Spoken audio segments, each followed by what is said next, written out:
1 दिवसाला आणि checkout around पकडून चला 10 ते 11 नेक्स्ट दिवसाला आहे. आणि तुम्ही बघू शकता इकडचा आजूबाजूचा परिसर. इकडे स्ट्रॉबेरीची शेती, पार्किंग एरिया आहे, हा लॉन आहे. त्याच्यानंतर तुम्ही आता स्विमिंग पूल बघाल मित्रांनो. स्वच्छ पाणी आहे. हे ग्राउंड फ्लोअरला चे रूम्स आहेत, त्याला स्विमिंग पूल अटॅच आहे. आणि आता आम्ही रूममध्ये आलेलो आहोत. बाहेर एक आम्हाला चांगली बाल्कनी होती बसण्यासाठी. त्याच्यानंतर रूम्समध्ये चांगली क्लिनिंग आणि हा व्ह्यू बघा. स्ट्रॉबेरीची शेती, पार्किंगचा एरिया, त्याच्यानंतर स्विमिंग पूल, या सर्व गोष्टी इकडून दिसत आहेत आपल्याला.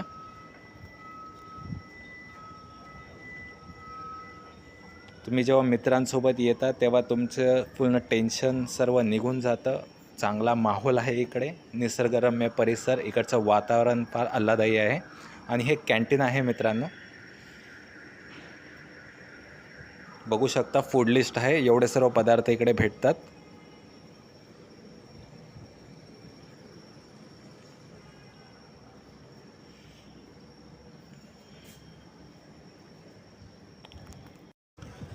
बघू शकता मित्रांनो, आता आम्ही दुपारच्या जेवणासाठी आलेलो आहोत आणि मसाले पापड मागवलेला आहे आम्ही. त्याच्यानंतर आम्ही मागवलं चिकन हंडी, चिकन मालवणी हंडी मित्रांनो.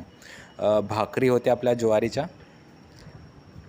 हे सर्व पेडवाला आहे, आपण पेड करून हे सर्व फूड्स घ्यायचं आहे. अराऊंड 450 रुपयेचं काहीतरी चिकन हंडी आहे मालवणी आणि रोटीचं वेगळं आहे. जेवण ॲव्हरेज होतं, फक्त आम्हाला त्याचा सूप जास्ती आवडला. चिकन एकदम नॉर्मल होतं मित्रांनो. जेवण करून आम्ही आमच्या रूममध्ये आलो. तुम्ही बघू शकता व्ह्यू कसा आहे आमच्या रूममधून. सुंदर व्ह्यू आहे. सर्व डोंगर दऱ्या दिसतात आपल्याला. थोडं कॅमेरामध्ये कदाचित एवढं क्लिअर दिसत नसेल, पण फार सुंदर व्ह्यू आहे.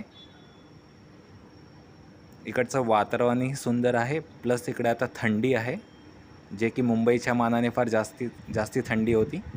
आणि वातावरण फार सुंदर आहे मित्रांनो.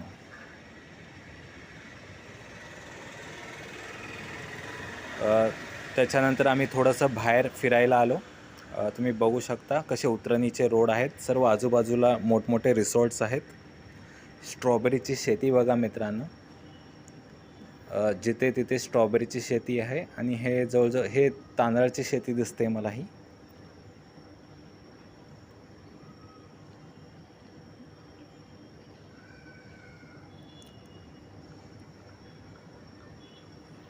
हा आमच्या रिसॉर्टचा व्ह्यू बघा.